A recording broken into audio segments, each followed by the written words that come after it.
जमलेल्या माझ्या तमाम देशभक्त बांधवांनो, भगिनी आणि मातांनो,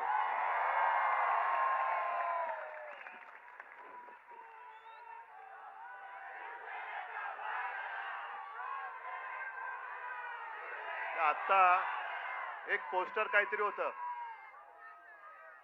नाही नाही, हे धर्मेंद्र प्रधान राजीनामा द्या. ही एकदम क्षुल्लक गोष्ट आहे. नाही, हे पण एकदम क्षुल्लक आहे. हा लढा आता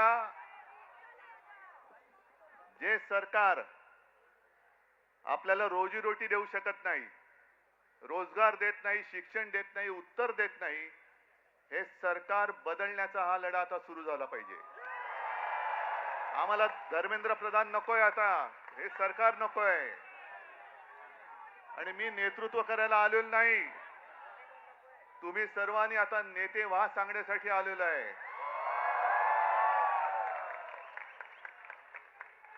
फक्त मला एक तुमच्याकडनं वचन पाहिजे की आज दिसते ती जाग आहे, आज दिसणारी आग आहे, हे सरकार बदलेपर्यंत टिकणार की नाही टिकणार. म्हणजे ही आग टिकली पाहिजे, सरकार टिकता कामा नये. या आगीमध्ये सरकार जाळून भस्म झालं पाहिजे, तर या उठावाला अर्थ आहे. आणि हा लढा एकट्या सोनम वांगचुक यांचा नाहीये. हे सरकार केवळ चंदा चोरी, वोट चोरी, अरे तुमचं भविष्य चोरलंय त्यांनी, तुमचं भवितव्य, या देशाचं भवितव्य चोरलंय.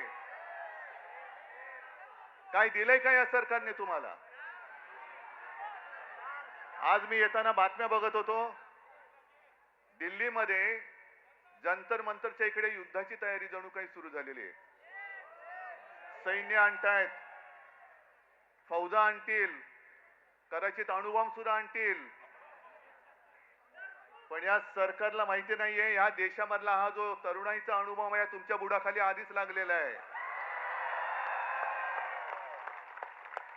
आणि हे आता तुमची जी काय युद्धाची तयारी आहे, ही तयारी जर का नीट परीक्षेच्या वेळेला नीट केली असती तर तुमच्या बुडाला सुरुंग लागला नसता, लागला असता. बरं, मी काय म्हणतो की एकदा होऊन जाऊ दे. सोनम वांगचुक यांनी देशाला काय दिलंय? दिलेलं आहे. जे आपले सैनिक, हे तुमच्यासारखे, तुम्ही तरुणाई, या देशाचं भविष्य तुम्ही आहात. आणि देशाचे रक्षण करते तुमच्यासारखेच तरुण जवान सरहद्दीवरती आहेत. या तरुणांसाठी मायनस टेम्परेचर, आपल्याकडे जरा मुंबईमध्ये जरा 20-22 टेम्परेचर झालं का थंडी आहे बाबा, मफलर काढा. तिकडे तर बर्फामध्ये सैनिक उभे राहतात आपल्यासाठी. ते तिकडे आहेत म्हणून आपण इकडे आहोत. या सैनिकांसाठी ज्यांनी सोलार टेंट बनवले, की या सैनिकांनी देशासाठी मरण्यासाठी, म्हणजे मेलो तरी 72, पण माझी भारत माता जगली पाहिजे, त्या देशाच्या सैनिकांसाठी ज्याने सोलर कॅम्प बनवून दिले, टेंट बनवून दिले, तो यांच्यासाठी देशद्रोही ठरतो. हा देशद्रोही. तिथलं पाण्याची टंचाई लक्षात घेऊन ज्यांनी आईस फाउंटन तयार केले, असा हा पर्यावरणवादी, असा हा शास्त्रज्ञ,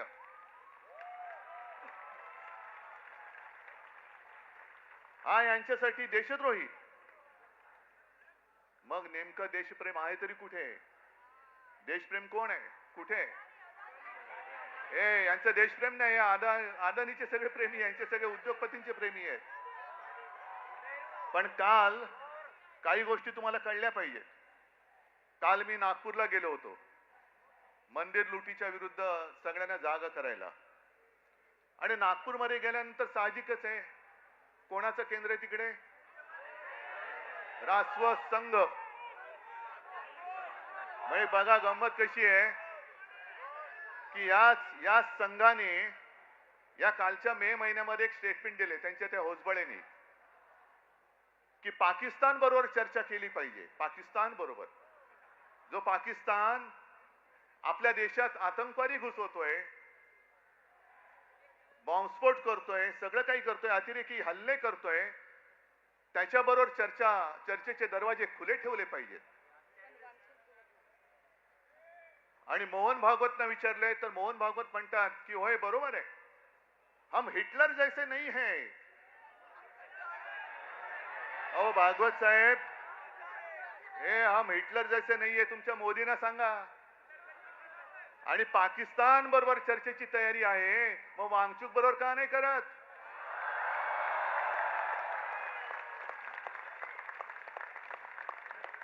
जो देश आपल्या सैनिकांचे बळी घेतोय त्याच्याबरोबर चर्चा, आणि जो माणूस आपल्या सैनिकांसाठी सोलार टेंट बनवतोय, अरे त्याच्या बुद्धिमत्तेचा वापर करून घ्या या देशासाठी. अशी माणसं होत नाहीत परत परत, अशी माणसं होत नाहीत. मग ही सगळं आहे जे काय बघतोय ना आज, सगळे तिकडे पोलीस फाटा वगैरे आणतायत, कोणासाठी आणताय? अरे एवढे घुसवा ना तर पाक व्याप्त काश्मीरमध्ये का नाही घुसवत तुम्ही? माझ्या नौजवान सगळ्या तरुण आणि या तरुणाई विरुद्ध तुम्ही आणखीन जे देशाच्या रक्षणासाठी सैन्यात जमा झालेले ते भरती झालेले तरुण वापरणार, म्हणजे तरुणांनाच तरुणाच्या विरुद्ध उभे करणार, आणि तुम्ही काय तिकडे जिलब्या पाडत बसणार तर ढोकळा खात बसणार?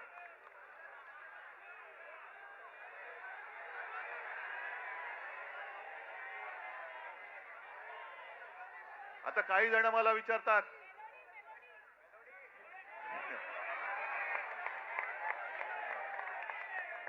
नहीं मेलोडी खाओ खुद जान जाओ, तो फिर मुझे बात करने की क्या बात है? आप जाओ उधर कोने पे मेलोडी ले लो और सब खुद जान जाओ, जो भी जानना है जान लो, समझ जाओ. मैं तिकडे चॉकलेटच्या गोळ्या आणि आमच्या तरुणांना बंदुकीच्या गोळ्या. नाही हे सरकार, म्हणून मी म्हंटल ना, आहोत ना आम्ही हिंदुत्ववादी आहोतच, पण कट्टर देशाभिमानी हिंदू आहोत. धर्माच्या आधारावरती केवळ शेंडी जानवाचं हिंदुत्ववाले आम्ही हिंदू नाही आहोत, आम्ही देशभक्त हिंदू आहोत. आणि म्हणून मी काल मोहन भागवतनं जे विचारलं की आज जे काही देशात चालू आहे हेच तुमच्या कल्पनेतल्या हिंदू राष्ट्रामध्ये बसतंय का? हे तुमचं हिंदू राष्ट्र आहे? हे हिंदू राष्ट्र आम्हाला अपेक्षित नाही. आमच्या हिंदू राष्ट्रामध्ये देशभक्ती ही महत्वाची आहे. मग तो कोणत्याही जातीपाती धर्माचा असू दे, जो या देशावरती प्रेम करतो तो आमचा आहे.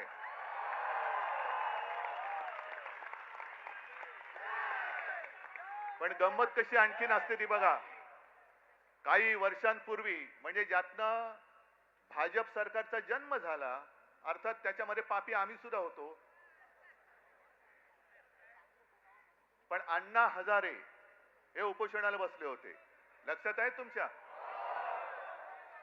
काय प्रसिद्धी मिळाली होती, काय प्रसिद्धी मिळाली होती, जणू काय संपूर्ण जग तिकडे एकवटलं होतं.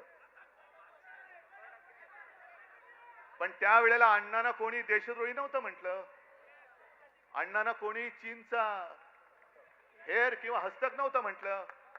अण्णा काय बोलतायत हे विचारण्यासाठी तत्कालीन मनमोहन सिंग सरकारने 4-5व्या दिवशी त्यांचा माणूस पाठवला होता, विलासराव देशमुखांना पाठवलं होतं. मग ही माणुसकी आज मोदी सरकारमध्ये का नाहीये? आमचा लढा हा माणुसकीसाठी आहे. पण अण्णा हजारेंना सुद्धा असं उचलून चादरी बिदरी आणून, अरे काय अतिरेकाला उचलताय तुम्ही? आणि चादरी कशासाठी पाहिजे? मोदी सरकारला सांगतो की तुम्ही चादरीने वांगचुकना जरी झाकला असेल तरी तुम्ही सत्य झाकू शकत नाहीत. आणि तुमच्या पापावर तर पांघरून अजिबात घालू शकत नाही. तुमचं पाप उघड झालेलं आहे. किती झाका, तुमचा पापाचा कोंबडा हरवणारच आहे. पण अण्णांच्या वेळेला जसं मनमोहन सिंग सरकारने लगेच 4-5व्या दिवशी दूध पाठवला होता, का नाही पाठवला मोदी सरकारने? का धर्मेंद्र प्रधानला एवढं काय सोनं लागलेलं आहे? काय तरुण मुलांची आणि मुलींची काय मागणी आहे?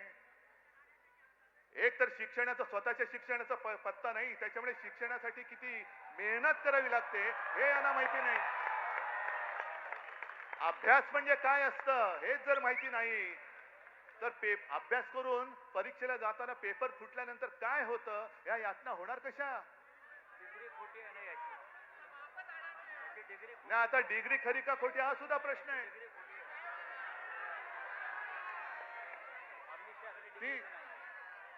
त्याच्यामुळे ह्या यातना, आणि आज तुम्ही जर का बघाल तर तरुण मुलं मुली तर आहेतच, पण मी सोशल मीडियावरती बघतोय त्यांचे आजी आजोबा सुद्धा आलेले आहेत, आई वडील आलेले आहेत. याचं कारण असं की मला नाही शिकता आलं, पण माझ्या मुलाने शिकलं पाहिजे, माझ्या मुलीने शिकलं पाहिजे. मोदी सरकारची जी घोषणा आहे, मुलगी शिकली प्रगती झाली, अरे पण शिकून परीक्षेला गेली आणि पेपर फुटला, ती मुलगी आत्महत्या नाही करणार, मुलगा आत्महत्या नाही करणार.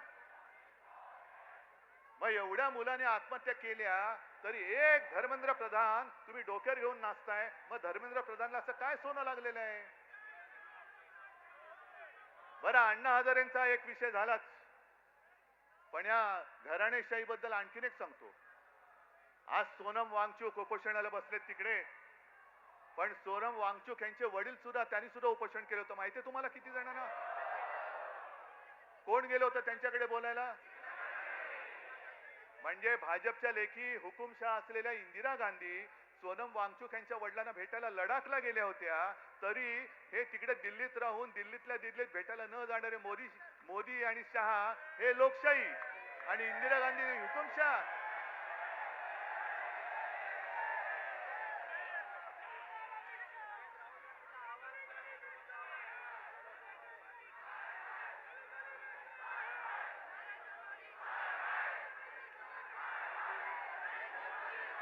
एक मिनिट, हा गली गली में शोर आहे, बरोबर आहे, पण तुम्ही जिथून जिथून आलाय, कुठल्याही गल्लीतनं आला असाल, कुठल्याही गावातनं आला असाल, त्या गल्ली गल्लीमध्ये तुम्हाला शोर करावा लागेल,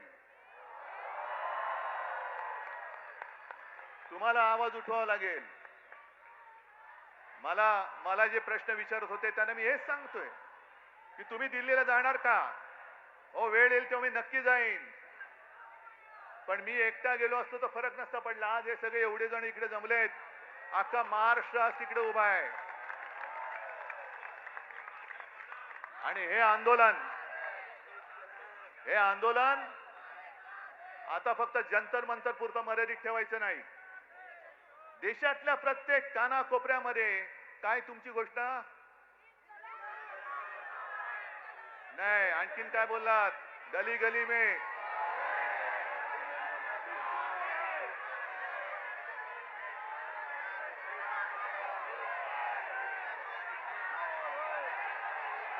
बरं, आणखीन एक गोष्ट, इकडे महिला आलेल्या आहेत, इकडे बऱ्याचशा महिला आहेत. महिलांनी मला पटकन सांगायचं, आपल्या घरात जरा थांबा नाही, आपण साधारणतः आपण साधी माणसं आहोत. आपल्या घरामध्ये साधारणतः असं मानलं जातं की साधी महिला ही झुरळाला घाबरते ना. अरे इकडे आमचं पंतप्रधान घाबरतो, अख्खं सरकार घाबरतं. जगातला सगळ्यात मोठा पक्ष ज्यांनी भाड्याने माणसं घेतलेत, हे भाडकं वाचलं की असं होतं, भाड्याने म्हणजे माणसं चोरून पक्ष वाढवला ना की असा पक्ष झुरळाला घाबरतो. आता कळलं मला की हा पक्ष झुरळाला का घाबरतो. हे सत्ताधारी झुरळाला का घाबरतात? कारण यांच्याकडे स्वतःची माणसं नाही आहेत, सगळी भाडकाऊ आहेत, चोरून आणलेली गद्दार आहेत.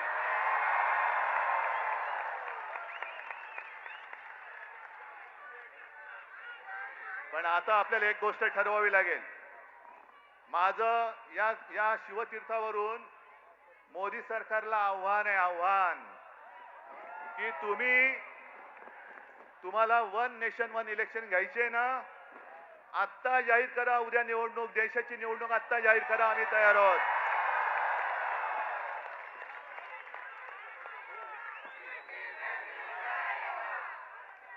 नेशन म्हणजे काय असतं, राष्ट्र म्हणजे काय असतं, या राष्ट्राची ताकद या माजलेल्या सत्ताधाऱ्यांना दाखवून देण्याची आता वेळ आली आणि संधी आलेली आहे. काय असतं नेशन म्हणजे काय असतं, राष्ट्र म्हणजे काय असतं? तुम्ही या माझ्या तरुणांना जे उद्या देशाचं भविष्य आहेत त्यांना कॉक्रोच म्हणता, पण आज तुम्ही बेशरमपणाने तिकडे गादीवरती बसलायत. जर आपल्याला स्वातंत्र्य मिळालं नसतं तर त्यांची बुडं टेकायला या गाद्या मिळाल्या नसत्या. जे क्रांतिकारक फासावर गेले, काय वय होती त्यांची? सुखदेव, राजगुरू, भगतसिंग, किती किती नावं घ्यायची, चापेकर बंधू, सगळे याच वयातले होते, याच वयातले. ज्यांना आज आपण जेनझी म्हणतो, ती काय झुरळ होती? तुम्हाला काय झुरळामुळे स्वातंत्र्य मिळालंय? जर आपल्या स्वतःच्या प्राणाची पर्वा न करता, घराची कुटुंबाची पर्वा न करता तेव्हाची तरुण मुलं यांनी जर का देशाच्या स्वातंत्र्यासाठी बलिदान केलं नसतं तर आज आपल्याला स्वातंत्र्य बघायला मिळालं नसतं. मग स्वातंत्र्यासाठी ज्यांनी स्वातंत्र्यासाठी बलिदान केलं ते स्वातंत्र्य आपण टिकवू शकतो आहोत की नाही? ते टिकवणं आपलं काम आहे की नाही, आपलं कर्तव्य आहे की नाही? आणि जे आपल्याला झुरळ म्हणतायत, होय मी सुद्धा झुरळ आहे, कोणी एकेकाळी मी सुद्धा याच वयात होतो. जर तुम्ही तरुण मुलांना झुरळ बोलत असाल तर झुरळांचे आई वडील सुद्धा झुरळच आहेत. हा देश काय झुरळांचा देश आहे? आपण आता ठरवलं पाहिजे की जो आपल्याला झुरळ म्हणतोय, जो आपल्याला न्याय हक्क नाकारतो आहे, या सगळ्या सत्तेला चिकटलेल्या गोचिडी आहेत. गोचिडी, मी आज त्या सत्तेला चिकटलेल्या ना गोचिडी म्हणतोय. जे सत्तेला चिकटून राहिलेत आणि लोकशाहीचं रक्त पितायत, या सत्तेला चिकटलेल्या लोकशाहीचं रक्त पिणाऱ्या गोचिड्या आपल्याला खेचून बाहेर काढाव्याच लागतील. आणि आजपासून हा लढा सुरू होतोय. तिकडे जंतर मंतरला काय करतील सांगता येत नाही, कारण सगळं सैन्याची जमवाजमव सुरू झालेली आहे. इंग्रजांनी सुद्धा असंच 100-150 वर्ष राज्य केलं होतं, पण देशातली जनता जेव्हा एकजुटीने रस्त्यावरती उतरली तेव्हा इंग्रजांना सुद्धा इथून पाय काढून पळावं लागलं होतं. तसंच यांना आपल्याला करावं लागेल. आणि आजपासून तुम्ही जिथे जिथे असाल, मी या माध्यमांच्या चॅनलच्या माध्यमातून संपूर्ण महाराष्ट्राला नव्हे तर देशाला विनंती करतोय, तुम्हाला जसं जमेल, तुम्हाला जसं झेपेल तसं हे स्वातंत्र्य जपण्याचं युद्ध आता सुरू करा. जिथे सभा घ्यायच्या सभा घ्या, जिथे मेणबत्त्यांचा मोर्चा काढायचा मेणबत्त्या मोर्चा, जिथे मशाल मोर्चा काढा, मानवी साखळी तर मानवी साखळी करा. पण जिथे जातील तिकडे सगळ्यांना कळलं पाहिजे की आता अब देश इन लोगों की बात मानने वाला नहीं है. आणि नवीन आणखीन एक तुम्हाला सांगतोय, अण्णा हजारेंच्या आंदोलनाच्या वेळेला या अशाच टोप्या केल्या गेल्या होत्या. काय लिहिलं होतं त्याच्यावर? मैं अण्णा हूं. आता तुम्ही करायचं, मैं देशभक्त हूं. मी देशभक्त, मी अंधभक्त नाही. मी अंधभक्त आहे तो माझ्या भारत मातेचा आहे. मोदींचा अंधभक्त मी होऊ शकत, मी असणार नाही, कदापि नाही. आजपासून सुरू करा, मी देशभक्त. जे मोदी भक्त असतील त्यांना तुमच्या समोर उभं राहायला भीती वाटली पाहिजे. एवढी देशभक्तांची ताकद या देशात आज सुद्धा आहे आणि ती उभी राहू शकते आणि ती महाराष्ट्र उभी करू शकतो, संपूर्ण देश उभा करू शकतो, हे यांना दाखवून द्या.